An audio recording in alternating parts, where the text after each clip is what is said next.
Hello भाई, कैसे हैं। स्वागत है आप लोग का आदर्श एकेडमी क्लासेज में। चलिए, तो हम लेके हाजिर हैं प्रीवियस क्वेश्चन का डिस्कशन। और देखिए, बिना समय गवाते हुए शुरू करते हैं डिस्कशन। और देखिए, पहला क्वेश्चन आपका न्यूमेरिकल से। देखिए मेरे भाई, एग्जाम में बहुत सारे लड़के जो है न्यूमेरिकल नहीं बनाते हैं मेरे भाई, तो ध्यान दीजिएगा। कुछ ऐसे भी न्यूमेरिकल होते हैं जो एग्जाम में एक दो क्वेश्चन न्यूमेरिकल जो ऐसे होते हैं, अधिकतर लड़के जो है नहीं ये बनाते हैं, और कुछ लड़के इसको जो है बनाते हैं। ठीक है, तो यहाँ पर किसी किसी को सुनते होंगे कि नॉर्मलाइजेशन में 20 से 25 नंबर अधिकतर जो है बढ़ गया। ठीक है, सुने होंगे कि किसी का 40 से बनाया, 25 नंबर बढ़ा दिया, 65 नंबर हो गया, रिजल्ट हो गया। ठीक है, किसी का 30 नंबर बढ़ा देते। इस रिस्पेक्ट में क्या होता है कि न्यूमेरिकल हो या कोई भारी क्वेश्चन, ठीक है, जो बहुत कम बच्चे बनाते हैं, ऐसे क्वेश्चन में क्या होता है कि ऐसे क्वेश्चन में वहां पर बच्चे को 2 से 3 नंबर, 2.5 नंबर दे दिया जाता है। ठीक है, ठीक है, इसी कारण नॉर्मलाइजेशन में उनको काफी अधिक नंबर मिल जाता है। ठीक है, एक तो शिफ्ट हार्ड है, इस पर भी डिपेंड करता है, और यह जो है इस पर भी डिपेंड करता है कि बहुत सारे बच्चे न्यूमेरिकल नहीं बनाए, छोड़ दिए, थोड़ा सा लगा कि टफ है, लेकिन कुछ बच्चे जो है इसको बनाए तो उन्हें एक्स्ट्रा नंबर मिलता है मेरे भाई। तो आप न्यूमेरिकल से डरिए नहीं, न्यूमेरिकल को बनाइए। ठीक है, न्यूमेरिकल कोई भारी नहीं होता है, बस थोड़ा सा समझने की कोशिश कीजिए, बस और कुछ नहीं। जैसे कि यह न्यूमेरिकल है, और देखेंगे ग्रुप डी के एग्जाम में भी बहुत सारा देखेंगे कि न्यूमेरिकल पूछा होगा। ठीक है, बहुत सारे न्यूमेरिकल भी पूछा होगा, पूछा भी है, एमटीपीसी में भी आपको पूछेगा। तो देखिए इसको बनाना कैसे है। देखिए, पिछले क्लास वीडियो में भी हम दो न्यूमेरिकल लाए थे। देखिए, हर एक वीडियो में एक दो न्यूमेरिकल रहता है मेरे भाई। सारे न्यूमेरिकल अगर ध्यान से आप देखिएंगे तो शायद हमें उम्मीद है कि आपसे एग्जाम में न्यूमेरिकल नहीं छूटेगा, बशर्ते कि सारे न्यूमेरिकल को आप एक जगह जो है नोट कर लेंगे। ठीक है, अब देखिए क्या कहता है। देखिए, किसी वस्तु को ऊपर फेंका जाता है मेरे भाई, किसी वस्तु को ऊपर फेंकेंगे यानी गुरुत्व के विरुद्ध फेंका जा रहा है। किसके विरुद्ध फेंका जा रहा है? गुरुत्व के विरुद्ध फेंका जा रहा है। तो किसी वस्तु को जब हम ऊपर फेंकते हैं गुरुत्व के विरुद्ध, तो अधिकतम जो ऊंचाई प्राप्त करेगा, देखिए तो बात सभी पर रेडी है एकदम समझने के लिए न्यूमेरिकल बनाने के लिए। देखिए क्या कह रहा है मेरा, किसी भी वस्तु को गुरुत्व के विरुद्ध फेंकते हैं तो अधिकतम ऊंचाई प्राप्त करता है। अधिकतम जो ऊंचाई प्राप्त करता है, अधिकतम ऊंचाई पर भी क्या हो जाता है मेरे भाई? 0 हो जाता है। इस कंडीशन में आपसे 3 चीज पूछता है। एक तो पूछेगा कि किस वेग से फेंका गया, ठीक है, उसके बाद पूछेगा कि अधिकतम ऊंचाई कितना प्राप्त किया और कितना समय लगेगा। 3 चीज यह मेरे भाई पूछता है जब किसी वस्तु को गुरुत्व के विरुद्ध फेंका जाता है। तो ठीक है, तीनों फॉर्मूला नोट कीजिएगा। और अधिकतम ऊंचाई पर भी जो हो जाएगा, क्या हो जाता है? भी 0 हो जाता है। बात करते हैं यू का। ठीक है, तो यू स्क्वायर लिखिए, यू होता है √2GH, 2GH होता है। बात करते हैं एच का, तो एच बराबर जो होता है यू स्क्वायर 2G होता है। बात करते हैं टी का, अगर टी पूछे निकालने के लिए तो टी बराबर होता है U/G। क्या होता है? U/G। ठीक है, तो यह फॉर्मूला होता है निकालने का। ठीक है, तीनों फॉर्मूला नोट कर लीजिएगा मेरे भाई। यही तीनों आपसे क्वेश्चन पूछता है, परीक्षा में बार बार पूछा है कि किसी वस्तु को ऊंचाई दे देगा तो कहेगा कि किस वेग से फेंका गया। कहेगा किसी वस्तु को, जैसे इस क्वेश्चन में देखिए कहता है सीधे किसी वस्तु को सीधे ऊपर 10 मीटर की अधिकतम ऊंचाई पर दिया जाता है। अब इसमें ऊंचाई दे दिया है कि 10 मीटर, तो कहता है कि इसे किस वेग से फेंका गया। ठीक है, किसी में ऊंचाई दे देगा तो पूछेगा किस वेग से फेंका गया। ठीक है, तो एच पूछेगा, इसमें वेग पूछ रहा है। उसके बाद किसी में समय पूछेगा तो वेग दे देगा, मतलब एक चीज देगा, वेग देगा, तो वहां से हम एच निकाल सकते हैं, यू निकाल सकते हैं और टी से निकाल सकते हैं। क्या? एच दे देगा। तो चलिए, ये समझ गए होंगे। 3 फार्मूला है, अब इसमें लगाइए तो इसमें कौन सा फार्मूला लगेगा। चलिए बनाइए तो आप लोग, क्या होगा इसमें।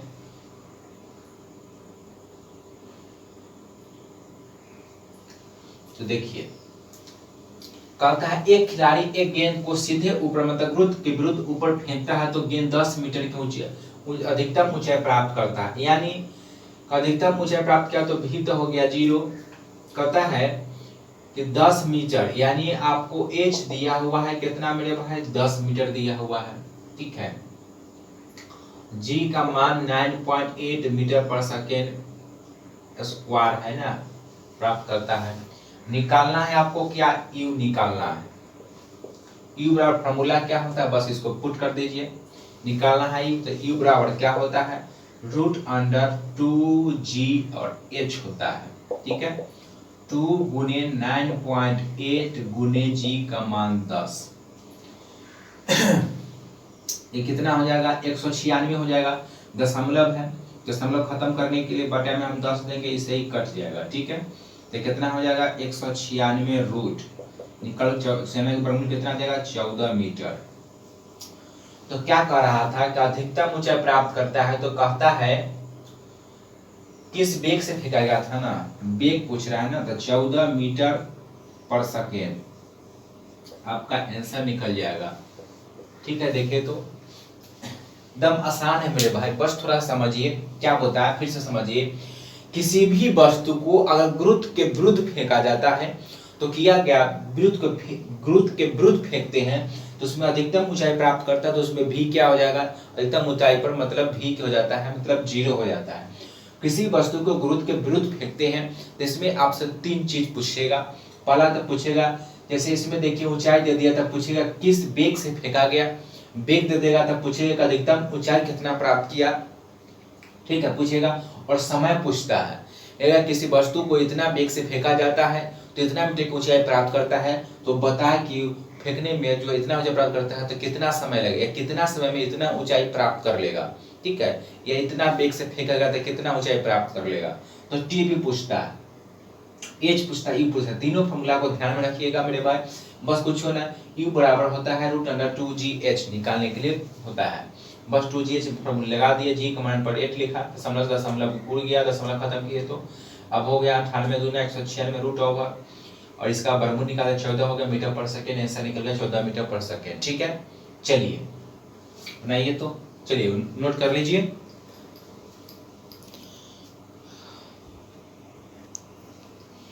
चलिए मेरे भाई दूसरा क्वेश्चन बनाइए तो देखिए क्या कहता है, फॉर्मूला इसी में से लगेगा। कहता है किसी वस्तु को गुरुत्व के विरुद्ध ऊपर 14 मीटर पर सेकेंड के वेग से फेंका गया तो कहता है यह किस ऊंचाई तक जाएगा।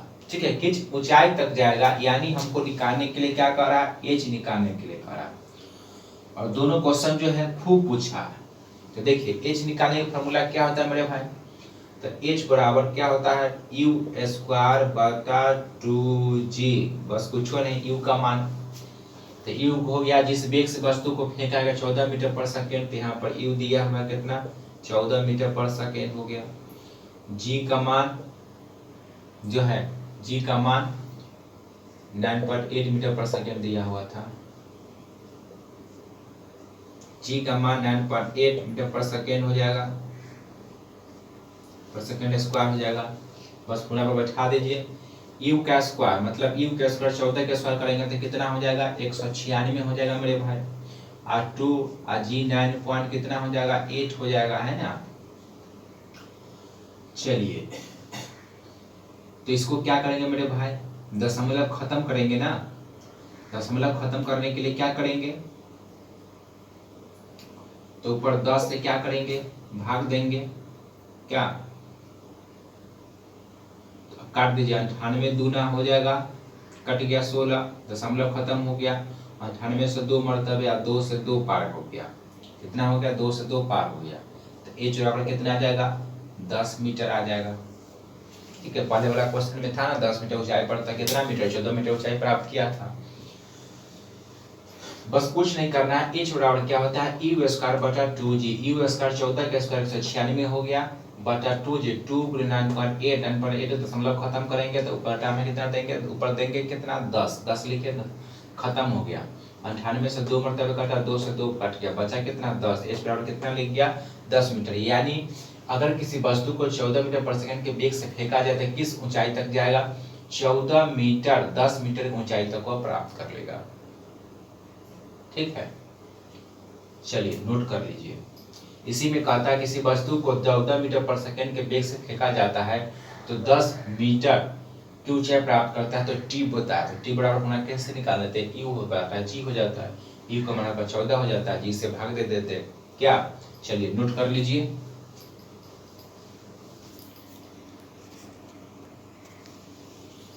चलिए मेरे भाई, तीसरा क्वेश्चन क्या कहता है उस यौगिक का नाम बताया जिसका सूत्र L2SO4 फॉस्फोराइड द्वारा व्यक्त किया जाता है। देखिए बात करते हैं तो यह जो सूत्र होता है किसका होगा मेरे भाई बताइए तो।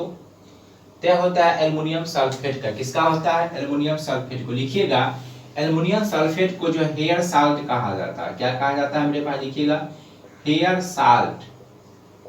हेयर साल्ट के नाम से किसे जाना जाता है, एल्युमिनियम को जाना जाता है। नोट कीजिएगा एल्युमिनियम का उपयोग जो है कपड़ों को, कपड़े छपाई में और रंगाई में रंग बंधक के रूप में किया जाता है। इसका प्रयोग किसका, एल्युमिनियम सल्फेट का, और इसे हेयर साल्ट के नाम से, हेयर साल्ट के नाम से जाना जाता है। दोनों पॉइंट नोट कर लीजिएगा। तो आपका आंसर हो गया एल्युमिनियम सल्फेट। क्या होता है फॉर्मूला, Al2SO4 के ऑक्साइड होता है। चलिए चौथा क्वेश्चन देखिए क्या कहता है चौक का रासायनिक नाम क्या होता है। फटाफट बनाइए तो। कहता है कि चौक का रासायनिक नाम क्या होता है, लोग बनाइए तो। चौक का रासायनिक नाम क्या होगा मेरे भाई,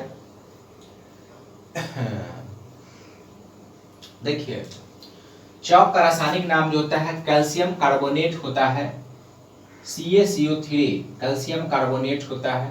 ठीक है, कैल्शियम कार्बोनेट कर लिखिएगा। इसका उपयोग लिखिएगा, इसका उपयोग जो किया जाता है मेरे भाई, इसका उपयोग लिखिएगा दंत मंजन बनाने में, टूथपेस्ट बनाने में, दंत मंजन बनाने में, टूथपेस्ट बनाने में, और सीमेंट उद्योग में भी कैल्शियम कार्बोनेट का प्रयोग किया जाता है। कहाँ कहाँ किया जाता है, दंत मंजन बनाने में, सीमेंट उद्योग में हो गया। ठीक है, ये सारे में किसका प्रयोग जाता है, कैल्शियम कार्बोनेट का प्रयोग किया जाता है। इसका सूत्र क्या होता है, CaCO3 होता है। चलिए सारे पार्ट नोट कर लीजिएगा। चलिए देखते हैं नेक्स्ट क्वेश्चन। तो चौक का रासायनिक नाम होता है कैल्शियम कार्बोनेट।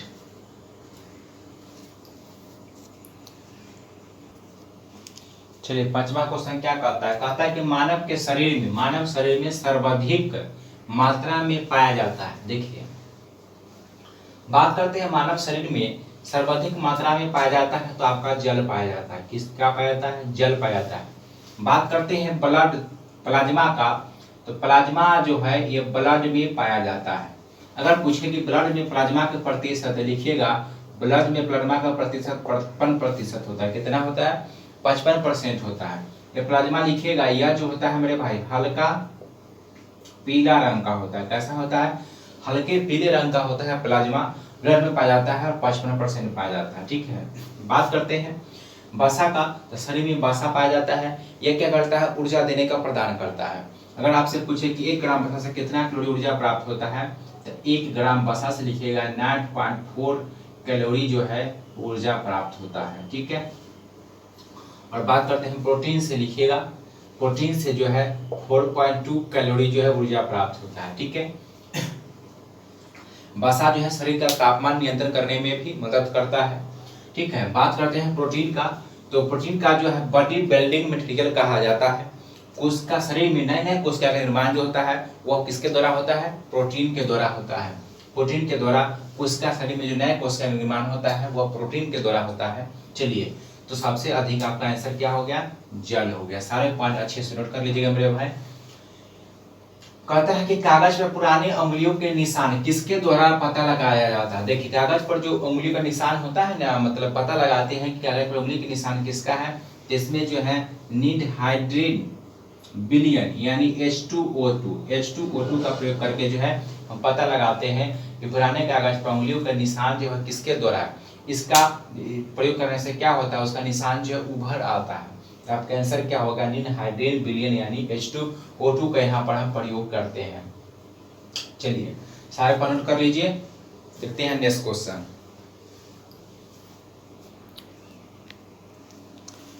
चलिए बनाइए तो। 7वां क्वेश्चन क्या कहता है मेरे भाई, कहता है कि चिमटा किस श्रेणी के अंतर्गत आता है। बनाइए तो। कहता है चिमटा किस श्रेणी के अंतर्गत आता है। बात करते हैं प्रथम श्रेणी में, तो प्रथम श्रेणी में आएगा आपका पिलास, क्या आएगा, पिलास आ जाएगा।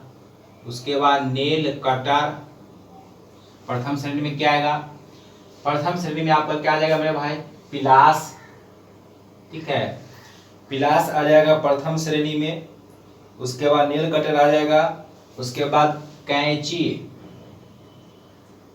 कैंची सब किसमें, प्रथम श्रेणी में। द्वितीय श्रेणी की बात करें तो लिखिए द्वितीय श्रेणी में आ जाएगा आपका नींबू,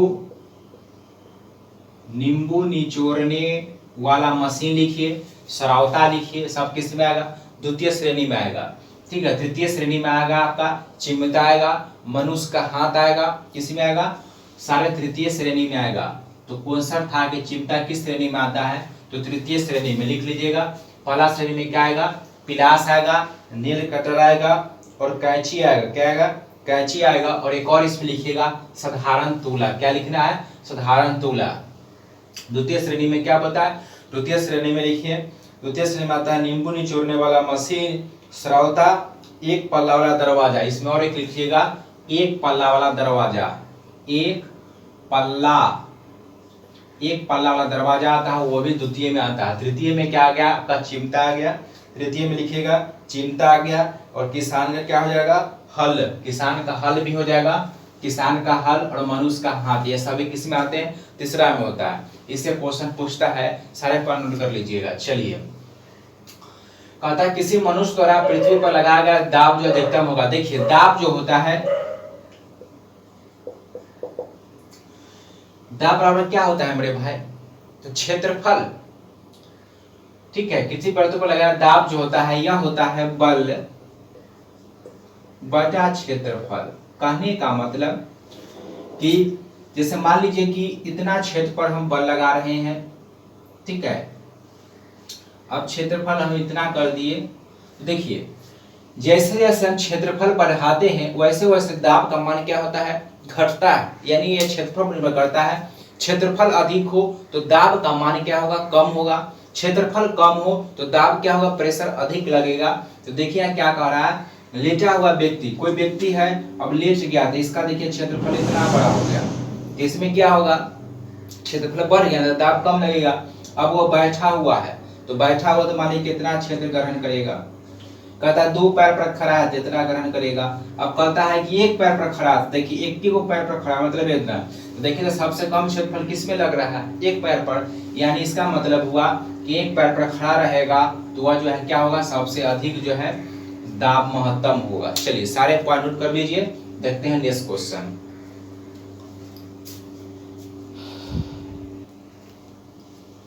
चलिए नौवां क्वेश्चन देखिए तो क्या कहता है, कहता है 2 वस्तुओं के बीच घर्षण का कारण क्या होता है। देखिए घर्षण का मतलब हुआ कि किसी दो वस्तु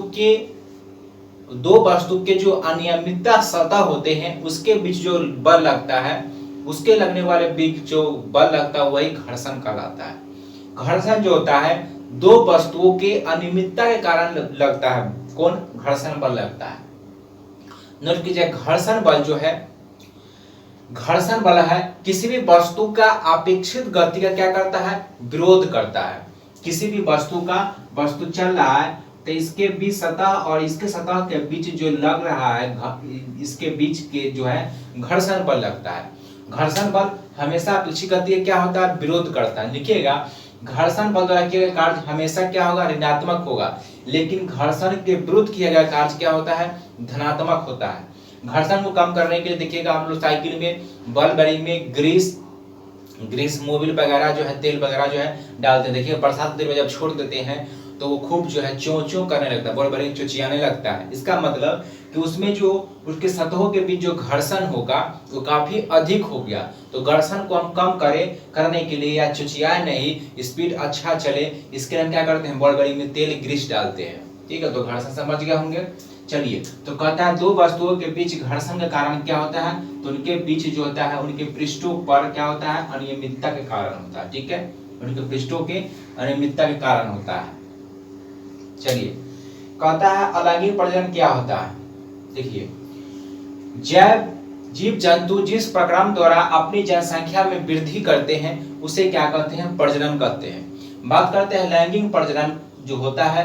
लैंगिक प्रजनन जो है कम विकसित पौधे या जानवरों में होता है। किसमें होता है, कम विकसित पौधे, तो कम विकसित पौधे और जानवरों में होता है, तो आपका आंसर तो हो जाएगा सी हो जाएगा। बात करें मानव में, तो मानव में वृद्धि जो होता है वो लैंगिक प्रजनन के द्वारा होता है। मानव जो है एक लिंगी जीव है। कैसा है, एक लिंगी है, ठीक है। अगर आपसे पूछे कि मानव में, पूछता है कि मानव में जो है भ्रूण का विकास किसमें होता है, तो भ्रूण का विकास होता है गर्भाशय में होता है। लेकिन पूछे अंडा का निषेचन कहाँ होता है, तो फ्लेवियन ट्यूब में होता है। किसमें, मानव में। मानव क्या है, एक लिंगी प्राणी है, ठीक है। और इसमें प्रजनन जो है लैंगिक विधि द्वारा होता है। तो आपका आंसर क्या हो गया, कम विकसित जानवरों और पौधों में जो है लैंगिक प्रजनन जो देखने को मिलता है। चलिए, पहला कहता है 11वां क्वेश्चन कहता है कि ज्वाइंट पर हड्डी की सतह मुलायम किसके कारण बना होता है। ये हमारे जो हड्डी है ज्वाइंट पर, जैसे यहाँ ज्वाइंट है, ज्वाइंट पर हड्डी की सतह जो मुलायम होता है किसके कारण होता है, तो नोट कीजिएगा, यह जो है कार्टिलेज के कारण होता है। कार्टिलेज के कारण जो होता है मेरे ज्वाइंट पर हड्डी जो होता है वह मुलायम होता है। क्या होता है, मुलायम होता है। तो आपका आंसर क्या हो जाएगा, कार्टिलेज हो जाएगा। बात करते हैं हड्डी, हड्डी को जोड़ने का काम कौन करता है, लिगामेंट करता है। अगर पूछे कि हड्डी और अस्थि को जोड़ने का काम कौन करता है, तो टेंडन करता है। अगर पूछे कि मानव में सबसे मजबूत हड्डी, तो नोट कीजिएगा जबड़ा का हड्डी या टुड्डी जो है वह सबसे मजबूत होता है, स्ट्रॉन्ग होता है। बात करें मानव शरीर में खून की मात्रा 5 से 6 लीटर होता है। अगर आपसे पूछे कि मानव शरीर में सबसे बड़ी हड्डी कौन सी है, जांघ की हड्डी होती है, फीमर कहा जाता है। सबसे छोटी हड्डी पिछले क्लास में डिस्कशन बताए थे, यह कान का हड्डी होता है। कान में 3 तरह की हड्डी पाई जाते हैं, मेलिकस, इनकस और स्टेपिस। और स्टेपिस यही जो हड्डी होता है वह शरीर की सबसे छोटी हड्डी जो कान में पाया जाता है। तो सारे पॉइंट अच्छे से नोट कर लीजिए। देखते हैं नेक्स्ट क्वेश्चन की ओर।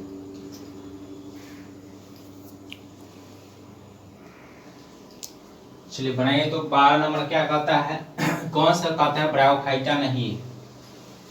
बात करते हैं ब्रायोफाइटा का, तो नोट कीजिएगा, ब्रायोफाइटा नोट कीजिए मेरे भाई, वनस्पति जगत का एम्फीबिया वर्ग कहा जाता है। वनस्पति जगत का एम्फीबिया किसे कहा जाता है, ब्रायोफाइटा का कहा जाता है। नेक्स्ट पॉइंट कीजिएगा, ब्रायोफाइटा में संवहन ऊतक नहीं पाया जाता। ब्रायोफाइटा में क्या नहीं पाया जाता है, संवहन ऊतक नहीं पाया जाता है। तीसरा पॉइंट लिखिएगा, ब्रायोफाइटा के अंतर्गत जो पौधे होते हैं वह भूमि के अपरदन को रोकने में महत्वपूर्ण योगदान निभाते हैं।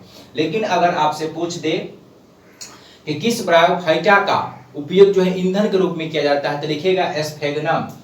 स्फेगनम जो ब्रायोफाइटा है इसका प्रयोग हम लोग ईंधन के रूप में करते हैं। किसका, स्फेगनम। सारे पर नोट कर लीजिएगा। और इसमें जो है रिसिया, प्लुनेरिया, मर्केसिया आता है, ये आपका काड़ा नहीं आता है। आंसर हो गया ए, काड़ा नहीं आता है। सारे पर अच्छे से नोट कर लीजिएगा। देखिए कहता है थियोसोफिकल सोसाइटी का स्थापना कब हुआ था, बनाइए तो इसका आंसर क्या होगा। बात करते हैं 1885 में, तो भारतीय राष्ट्रीय कांग्रेस पार्टी की स्थापना होता है 1885 में, एवं हुइम के द्वारा होता है, ठीक है। 1873 में क्या होता है, संशोधक समाज की स्थापना ज्योतिबा फुले द्वारा किया जाता है। 1882 में क्या होता है, थियोसोफिकल सोसाइटी की मुख्यालय जो है वह अररियाल में 1882 में भारत में खोला जाता है। लेकिन थियोसोफिकल सोसाइटी की स्थापना जो 1875 में जो है कर्नल अलकाट और मैडम ब्लाटबस्की के द्वारा 1875 ईस्वी में किया जाता है। कहाँ किया जाता है, यूएसए में, ठीक है, यूएसए में किया जाता है। लेकिन भारत में इसका मुख्यालय 1882 में अररियाल में खुलता है, ठीक है। सारे पर नोट कर लीजिए अच्छे से। चलिए नेक्स्ट क्वेश्चन देखिए क्या कहता है। कहता है विश्व में मैंग्रोव वनों का सबसे अधिक क्षेत्र पाया जाता है। चलिए बनाइए तो क्या होगा। देखिए अगर सबसे अधिक वन का पूछे, सबसे अधिक वन जो है वो मध्य प्रदेश में पाया जाता है मेरे भाई, ठीक है। लेकिन आपसे पूछे प्रतिशत में, तो प्रतिशत के मामले में मिजोरम जो है प्रथम स्थान पर है। गुजरात के बाद गुजरात में गिर राष्ट्रीय नेशनल पार्क है, ठीक है। और सबसे अधिक जो पाया जाता है वह पश्चिम बंगाल में पाया जाता है। सुंदरबन का डेल्टा जो है, सुंदरी जो वृक्ष है वह पश्चिम बंगाल में पाया जाता है। तो कह रहा है कि मैंग्रोव वनों का सबसे बड़ा क्षेत्र कहाँ है, आपका पश्चिम बंगाल में। कहाँ है, पश्चिम बंगाल में, ठीक है। चलिए सारे नोट कर लीजिएगा। देखते हैं नेक्स्ट क्वेश्चन।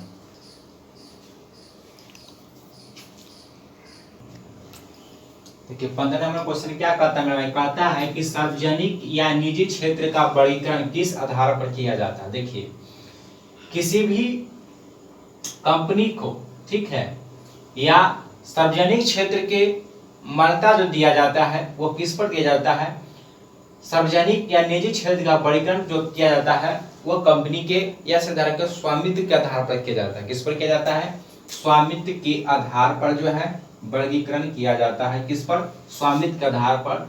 तो सार्वजनिक या निजी क्षेत्र का वर्गीकरण किस आधार पर किया जाता है, आपका आंसर क्या हो गया, स्वामित्व के आधार पर।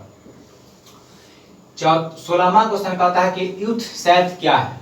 यह पिछले एनटीपीसी में पूछा गया था, लगभग लड़का इसका आंसर जो है नहीं बनाए, बहुत सारे स्टूडेंट का गलती भी हुआ। चलिए, हालांकि सारे क्वेश्चन मेरे भाई प्रीवियस ही हैं। कहता है कि युद्ध सेट क्या है। तो देखिए, युद्ध सेट जो है यह एक उपग्रह का नाम है। क्या है, उपग्रह का नाम है। अगर आपसे पूछे कि सर्वाधिक उपग्रह किसका है, तो नोट कीजिएगा शनि ग्रह के पास सबसे ज्यादा उपग्रह कौन है, शनि ग्रह के पास। अगर आपसे पूछे कि सबसे बड़ा उपग्रह कौन सा है, तो नोट कीजिएगा सबसे बड़ा उपग्रह जो है ज्ञानीमीड है, और किसके पास पाया जाता है, बृहस्पति के पास। ठीक है, सबसे छोटा पूछेगा तो सबसे छोटा डिमोस है। डिमोस और फिमोस जो उपग्रह है यह मंगल के पास पाया जाता है, और डिमोस उपग्रह जो है वो क्या है, सबसे छोटा उपग्रह है। ठीक है, इसका ठीक है, डिमोस हो गया। बात करते हैं तो युद्ध सेट क्या हो गया, आपका क्या हो गया, उपग्रह हो गया। ठीक है, तो आपका आंसर क्या हो गया, उपग्रह। चलिए नोट कर लीजिए, देखते हैं नेक्स्ट क्वेश्चन।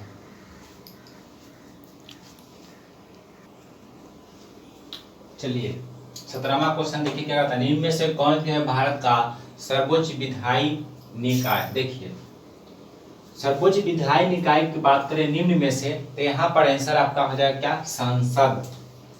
संसद जो है कोई भी कानून जो है बनाता है, और उच्च न्यायालय का काम होता है उसे लागू कराना। ठीक है, कानून बनाना।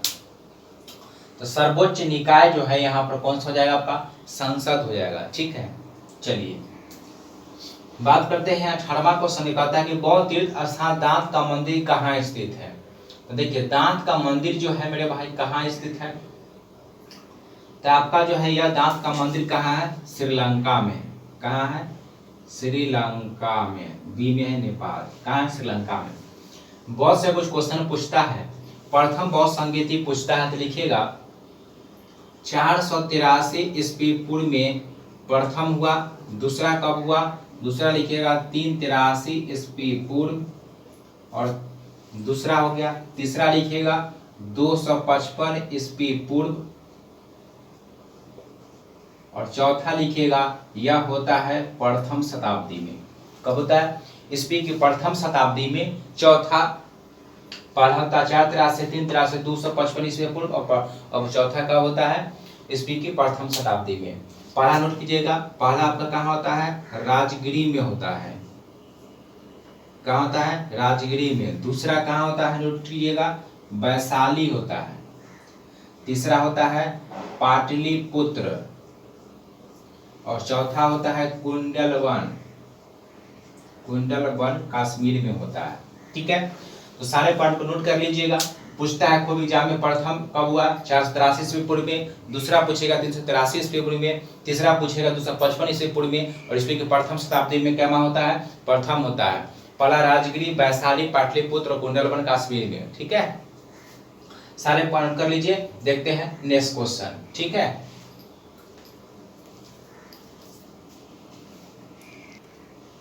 चलिए देखिए तो नेक्स्ट में क्या कहता है। कहता है पुस्तक इंडियन स्ट्रगल के लेखक कौन है। बनाइए तो क्या क्या क्या होगा इसका आंसर फटाफट।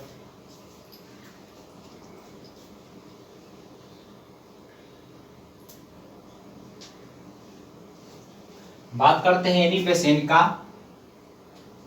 न्यू इंडिया, न्यू इंडिया किसका है, ये एनी बेसेंट का है। एनी बेसेंट का क्या है, न्यू इंडिया किसका है, एनी बेसेंट का है। ठीक है, पटाबिस रमैया लिखे, यह लिखे थे किसका, कांग्रेस का इतिहास। कांग्रेस का इतिहास को लिखा था पटाबिस रमैया। मदन मोहन मालवीय का है, मदन मोहन मालवीय का क्या है, तो लिखिएगा लीडर, लीडर और हिंदुस्तान। किसका है, मदन मोहन मालवीय का। और इंडियन स्ट्रगल क्या हो जाएगा, आपका आंसर हो जाएगा सुभाष चंद्र बोस का है। मदन मोहन मालवीय का लीडर है, हिंदुस्तान है, एनी बेसेंट का न्यू इंडिया है, और पटाभी सीतारामैया तो लिखे कांग्रेस का इतिहास पुस्तक लिखा गया। कहता है विजय घाट किसका समाधि स्थल है। बात करते हैं इंदिरा गांधी के पास शक्ति था। क्या था? शक्ति था, तो शक्ति स्थल हो गया। राजीव जो थे वह वीर थे, राजीव क्या हो गया? वीर भूमि हो गया। महात्मा गांधी क्या हो जाएगा? राजघाट। क्या थे? राजघाट था। और विजय घाट जो है वो लाल बहादुर शास्त्री का। विजय घाट किसका हो जाएगा? लाल बहादुर शास्त्री का। सारे पॉइंट नोट कर लीजिएगा। पूछता है कि शक्ति स्थल किसका है? इंदिरा गांधी का है। वीर भूमि राजीव गांधी, महात्मा गांधी का राजघाट है। ठीक है, तो यह था मेरे भाई आज का मिसलेनियस 20 प्रीवियस क्वेश्चन। ठीक है, सारे पॉइंट को अच्छे से नोट कर लीजिएगा और बार बार रिवीजन कीजिएगा। खासकर न्यूमेरिकल को सारे पॉइंट अच्छे से नोट कर लीजिएगा। न्यूमेरिकल परीक्षा में आपको बहुत उपयोगी साबित होगा। 2 से 3 नंबर आपका न्यूमेरिकल जो है प्लस पॉइंट हो जाएगा। तो मिलते हैं कल, शनिवार है, और कल मिलते हैं जी करेंट अफेयर के साथ मिलते हैं और देखेंगे विभिन्न परीक्षा के लिए उपयोगी करेंट अफेयर जो बार बार परीक्षा में पूछने की संभावना हो, करेंट अफेयर का धुआंधार डिस्कशन। तो मिलते हैं कल करेंट अफेयर क्लास में। धन्यवाद।